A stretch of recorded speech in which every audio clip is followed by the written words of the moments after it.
어떤 목사님 심호하시는 교회 사역의 이야기를 들은 적이 있는데, 그 목사님께서 토요일의 일정이 장례식과 결혼식 일정이 나란히 이렇게 세워졌다고 합니다. 그래서 장례식을 다 학원 예배까지 마치고, 그리고 오후에 결혼식장에 도착했는데 마침 이제 목사님이 주례를 하시게 되었다고 합니다. 주례 시작할 때 주례사를 이야기하는데 이렇게 멘트를 했다는 거예요. 지금부터 고 아무개 군과 고 아무개 양의 결혼을 시작하겠습니다. 이 장례식장의 여러 기억들 또 생각들이 이 결혼식까지 이어지게 되었죠. 그래서 순간 실수를 하게 되었던 그런 이야기를 읽은 적이 있습니다. 저도 좀 비슷한 경험을 한 적은 있습니다. 하루에 장례식을 하고 결혼식을 하고 돌잔치를 하고 추도 예배를 드리고 이렇게 4번을 한 적도 있습니다. 사랑하는 여러분, 우리가 때에 맞는 말을 하고 행동을 하는 것이 필요하고 좋습니다. 근데 우리가 때라는 것을 묵상하면서 때에 맞는 표현, 그런 행동, 이런 이야기를 제가 서두에 던지면서 또 때에 관련해서 이런 이야기들을 많이 하죠. 아직 때가 되지 않았다라는 말을 종종 하곤 합니다. 아직 때가 되지 않았다. 최근에도 그런 말을 여러분 해보신 분들이 계실 것입니다. 아직 때가 되지 않았다. 그런데 우리가 살아가면서 때로는 우리의 판단에 아직 적절하지 못한 때임에도 불구하고 어떤 중요한 일을 해야만 하는 일들, 적절하지 않은 때에 그 일을 해야 되는 그런 경우도 있습니다. 성경에 보면 예수님도 그런 비슷한 경험을 하셨는데, 요한복음 2장에 보시게 되면 예수님이 가나 혼인잔치에 가시게 됩니다. 결혼식장에 가셨다는 거예요. 예수님 어머니 마리아하고 함께 갔는데 거기에 포도주가 다 떨어져서 빈 항아리가 되었습니다. 이 사실을 알았던 예수님의 어머니 마리아가 예수님께 포도주가 떨어졌습니다 이렇게 보고를 합니다. 어떻게 해달라는 거죠, 예수님께. 근데 예수님께서 그때 예수님의 어머니 마리아에게 이렇게 말씀하십니다. 여인이여, 아직 내 때가 이르지 않았습니다. 그렇게 대답합니다.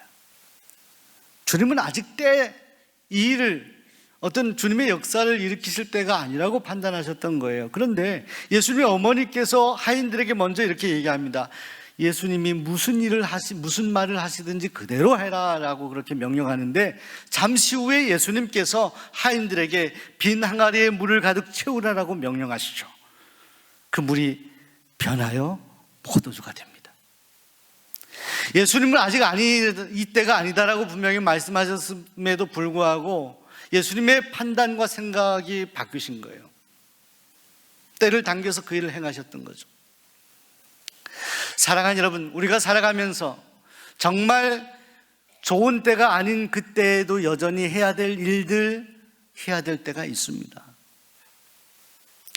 오늘 성경 말씀을 보시게 되면 사도 바울은 권면하기를, 디모데에게 너는 말씀을 전파하라. 그 다음에 때를 얻든지 못 얻든지 항상 힘쓰라, 이렇게 말씀했습니다. 때를 얻든지 못 얻든지, 이것을 풀어서 말씀드리면, 적절한 때가 아니다라고 너가 판단하더라도, 지금 이때는 말씀을 전해야 되는 때가 아니라고 너가 판단하더라도, 너의 개인적인 생각이나 상황이나 조건에 의해서가 아니라 하나님의 말씀이 너의 입술을 통해서 언제나 전해지면 좋겠다라고 바울이 디모데를 향해서 권면합니다. 디모데후서는 바울의 가장 마지막 임종 전에 쓴 책이에요. AD 67년경 마지막 로마 감옥 2차 수감 때에 쓴 그런 책, 그런 글이라고 알려져 있지 않습니까? 마지막 혼신을 다해서 사랑하는 동역자, 어린 후배 디모데에게 권면하는 거예요. 말씀을 전하라, 항상 힘쓰라. 그런데 그 방법에 대해서도 말씀하는데요, 그 이하의 말씀을 보시게 되면 오래 참음과 가르침으로 경책하고 권하라, 이렇게 말씀합니다. 왜 이런 권면을 했을까요? 당시에 이 복음을 들어야 되는 많은 사람들이 그 마음밭이 쉽지 않았기 때문입니다. 이하의 말씀을 보시게 되면 그들은 많은 스승을 쫓고 있었어요. 또 진리로부터 돌아서서 그 진리를 듣기 싫어했어요. 허탄한 신화를 붙잡고 있었고 우상 같은 것을 붙잡고 있었던 그 시대 가운데 디모데에게 말씀을 전하라고 부탁하는 바울은 그렇기 때문에 그런 사람들을 대상으로 복음을 전해야 되는 일이 결코 쉬운 일이 아니고 적절한 때는 아니기에 오래 참음으로 잘 가르침으로 이 일을 감당하면 좋겠다, 이렇게 바울이 권면한 것을 듣게 됩니다. 사랑하는 수원정록교회 성도 여러분, 지금 이 시대 가운데에도 사람들이 많은 이야기들을 합니다. 마치 바울이 이 디모데에게 권면했던 그 시대처럼 허탄한 신화를 붙잡고 또 이 코로나 시대에 정말 교회가 필요한 것인지, 또 하나님이 필요한 것인지, 성도가 교회 와서 예배하는 것, 이것이 필요한 것인지 적절한 것인지에 대한 많은 이야기들을 나누고 있습니다. 때로는 허탄한 신화 같은 것, 잘못된 가치관, 그런 신념에 붙들려 살아가는 많은 사람들이 있습니다. 이들 향해서 오래 참으면 너가 중단하지 말아야 될 일이 있다라는 거예요. 하나님의 말씀. 이 세상은 변하고 우리 인생은 변하지만 변하지 않는 하나님의 말씀만큼은 끝까지 전해야 된다. 이것이 바울의 디모데를 향한 마지막 임종전의 권면이었던 것입니다. 사랑하는 여러분, 복음은 어떤 경우에도 후퇴되어서는 안 됩니다. 복음은 어떤 경우에도 멈춰서는 안 됩니다. 복음의 방법, 복음을 전하는 방법은 후퇴할 수 있고 달라질 수 있을 거예요. 그러나 그 본질, 성도가 살아가는 본질, 교회의 본질, 말씀의 본질인 이 복음은 결코 멈춰지거나 후퇴되어서는 안 됩니다. 왜 그럴까요? 지금 우리가 살아가고 있는 이 코로나19 가운데 바닥을 치고 힘들어하는 이 인생의 밑바닥이 바로 이 복음하고 맞닥뜨려 있기 때문입니다. 이렇게 접촉되어 있기 때문입니다. 성경은 뭐라고 말씀합니까?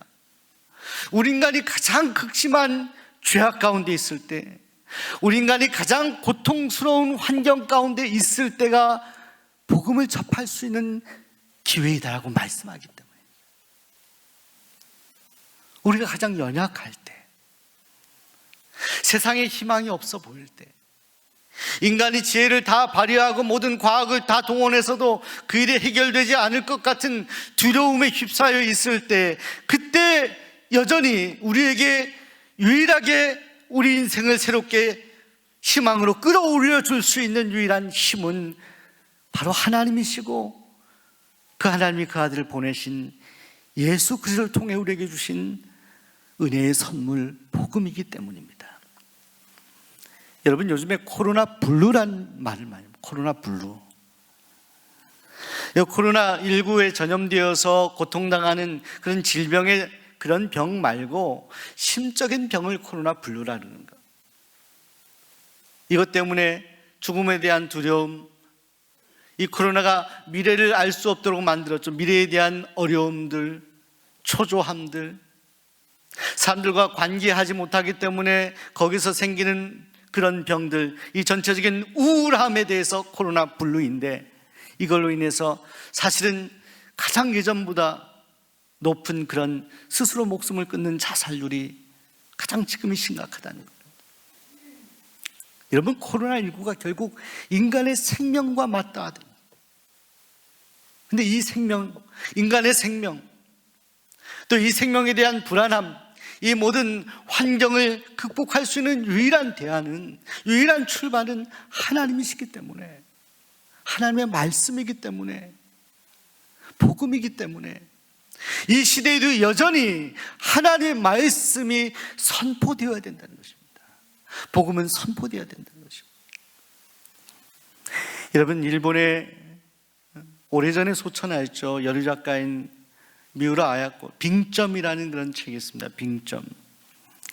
이 책은 일본에서 상당히 많은 사람들이 읽혀진 책일 뿐만 아니라 우리나라 사람들에게도 번역돼서 많이 읽혀졌습니다. 이 책은 인간의 미움과 원망과 그런 좌절과 죄와 어떤 관계에 대한 아주 미묘한 어려움, 이 모든 것들이 다 포함되어 있어요. 이 소설을 통해서 빙점은 인간의 어떤 밑바닥을 이야기하는 거예요. 밑바닥의 죄, 근본적인 죄, 이것에 대한 안타까운 모습들.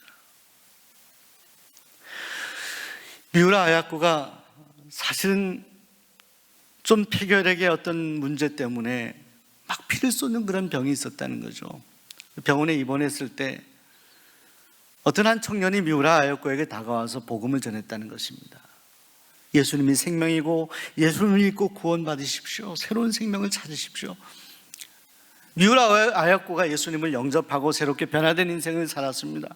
그런데 그럼에도 불구하고 육신의 질병이 올 때마다 그가 힘들어했는데, 한 번은 그가 병원에 입원했을 때라고 합니다. 입원하였을 때 침상에 누워있는데 그 여인의 마음속에 내가 받은 하나님의 은혜를 이렇게 혼자 이렇게 살아가면 안 된다 생각하고 그 여인이 메모지 같은 것을 준비해서 말씀 읽을 때마다, 기도할 때마다 생각나는 성경의 구절들을 그 메모지에 적었다고 합니다. 그리고 그 메모지를 병상 문 쪽에 있는, 뒤쪽에 있는 창문을 열어서 지나가는 사람들에게 그 메모지를, 쪽지를 던졌다는 거예요.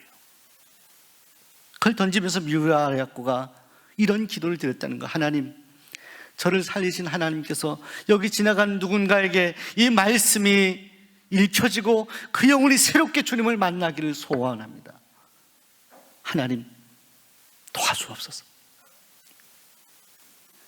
병상에 누워있어서 자기 몸을 가누기 어려운, 어쩌면 때를 얻지 못한 그때, 적절하지 못했을 때, 누가 보더라도 혼자 스스로의 어떤 건강관리에만 전념해야 될 바로 그때의 미우라 아야코는 메모를 통해서 복음을 전합니다.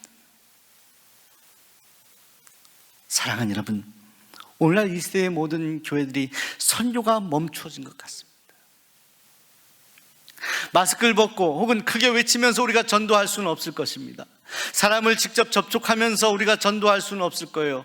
어려운 시대입니다. 그런데 그럼에도 불구하고 이 시대에 복음이 멈추어져야 되는가? 지금 이 시대는 복음이 스탑돼야 되는가? 더 이상 이 복음이 전파되어서는 아니 된다라고 여러분들 생각하십니까? 아니에요. 지금보다 더 어렵고 힘든 시대도 여전히 복음은 흘러왔고 오늘 교회의 생명이 되었습니다. 여러분, 복음은 우리 인생을 변화시키는 유일한 대안입니다. 우리의 생명을 살리는 유일한 대안입니다. 어떤 선교사님이 만난 할머니 이야기를 읽은 적이 있습니다. 한 선교사님이 할머니에게 복음을 전하는데 그 할머니가 예수님을 믿게 되었다는 거예요. 눈물 흘리면서 자신의 죄를 다 회개하고 일평생 예수님을 믿지 못했던 모습들을 회개하고 죄를 회개하고 예수님을 영접하게 되었다는 것입니다. 그리고 며칠 후에 그 할머니가, 사실은 시각장애인으로 앞을 볼 수 없는 그런 할머니였거든요. 그 할머니가 선교사님에게 전해주신 그 말씀, 요한복음 3장 16절의 말씀을 선교사님이 그 할머니에게 전해줬었는데 그 말씀을 찾아서 자신의 성경책에 빨간 줄로 밑줄을 그어달라고 요청을 합니다. 그때 이 선교사님이 시각장애를 가지고 있는 이 할머니가 빨간 줄로 성경에 이렇게 줄을 그어달라는 요청에 대해서 좀 의아해하죠. 어차피 빨간 줄이든 파란 줄이든 그것도 보질 못하실 텐데 왜 그럴까라고 하면서, 그러나 간곡한 청이라서 그 성경책 요한복음 3장 16절에 빨간 줄을 그었다라는 거예요. 그래서 할머니께 드렸습니다. 근데 그 성경책을 가지고 간 할머니가 그 다음부터 학생들, 학교가 끝나고 나올 때 그 학생들을 만나면서 학생들과 대화를 하기 시작했다는 것입니다. 학교에서 나온 학생에게 학생 나를 좀 도와주었으면 좋겠다라고 요청을 하고, 학생이 가까이 왔을 때 내가 이 책의 이 부분을 참 좋아하는데 내가 시각장애가 있어서 앞을 볼 수가 없어서 이것을 읽을 수가 없으니 내가 알려주는 이 부분을 읽어주면 좋겠다고 부탁드려줄 수 있겠냐고. 그때 학생들이 예, 들어드릴 수 있습니다 하고 빨간 줄 그은 그곳을 학생들이 읽은 거예요. 하나님이 세상을 이처럼 사랑하사 독생자를 주셨으니 이는 저를 믿는 자마다 멸망치 않고 영생을 얻게 하려 하십니다. 학생들이 그것을 읽는 거예요. 그때 그 말씀을 들은 할머니가 그 학생을 다소곳이 바라보면서 이렇게 질문했다는 거예요. 학생, 혹시 그 말씀의 뜻을 학생은 알고 있나? 대부분이 잘 모른다라고 했을 때 할머니가 내가 그 말씀의 뜻을 알려주고 싶어. 하나님이 여기 할매와 우리 학생을 너무너무 사랑하셨어. 그래서 2000년 전에 예수님을 여기에 보내주시고 십자가에 달려 죽게 하셨어. 그 예수님을 믿기만 하면 나와 우리 학생의 죄가 다 깨끗해지고 하나님의 자녀가 되고 저 영원한 생명을 누리는 하나님의 나라에 갈 수가 있어. 바로 그 뜻이야. 바로 그 뜻이야. 그렇게 전한 그 복음이 많은 학생들에게 전파되고 그 예수님이 구주로 영접되는 놀라운 사건이 일어났다는 거예요. 이 이야기를 들으면서 제 안에 드는 생각이 있었습니다. 앞을 볼 수가 없고 기력이 쇠하여서 잘 걷지도 못한 이 할머니의 가슴 속에 전해졌던 말씀, 복음, 그 복음이 그 할머니의 심령을 변화시켰기에 그 할머니는 누가 생각해도 도저히 복음을 전할 수 없는 적절하지 않은 때를 얻지 못한 바로 그때에도 여전히 그 하나님의 말씀을 전할 수 있었던 것입니다. 할머니에게 주셨던 지혜로, 그 방법으로 여전히 복음이 유효하다는 것을 증언하고 있다 생각하게 되었습니다. 사랑하는 여러분, 지금 온통 이 세상이 코로나 때문에 하나님의 말씀이 자꾸 사라지고 그 말씀이 여전히 우리 곁에 있지만 전파되어져야 될 말씀으로 생각하지 아니하는 많은 사람들, 많은 크리스찬들의 생각 가운데 오늘 우리에게 도전하는 것은 오늘 바울이 디모데에게 마지막 임종하기 전에 간곡히 부탁했던 말씀인 것입니다. 너는 말씀을 전파하라.